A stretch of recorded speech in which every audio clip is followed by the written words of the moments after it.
आणि यानंतर एक ब्रेकिंग न्यूज अशी की तब्बल 10 दिवसांच्या विश्रांतीनंतर पुण्यात मुसळधार पाऊस सुरू झालेला आहे। जिल्ह्याच्या हडपसर परिसरात जोरदार पाऊस सुरू आहे। 1 तासाहून अधिक वेळ पडत असलेल्या पावसामुळे रस्त्यावर गुडघाभर पाणी साचलंय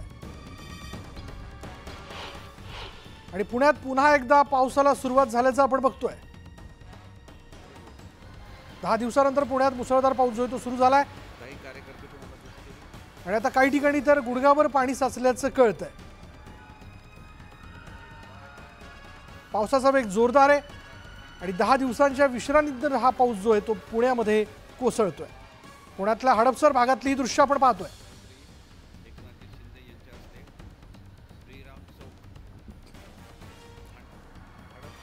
जोरदार पडत असणाऱ्या या पावसामुळे आता ठिकठिकाणी पाणी साचायला सुरुवात झाली आहे। वाहनांना या सगळ्या पाण्यातनं मार्ग काढत पुढे जावं लागतं। अधिक माहिती आपण जाणून घेणार आहोत। आमचे प्रतिनिधी वैभव सोनवणे आता क्षणाला आपल्या बरोबर आहेत। वैभव, काय परिस्थिती आहे?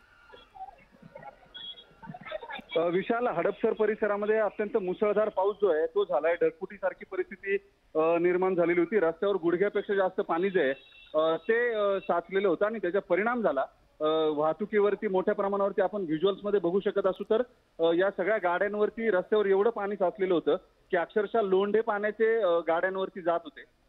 पाऊस जो आहे तो सातत्यानं सुरू आहे। गेले अर्धा तास प्रचंड पाऊस जो आहे तो झालाय। मुख्यमंत्र्यांचा कार्यक्रम सुद्धा या परिसरामध्ये, तिथेही मोठी अडचण या पावसामुळे कार्यक्रमामध्ये निर्माण झाली।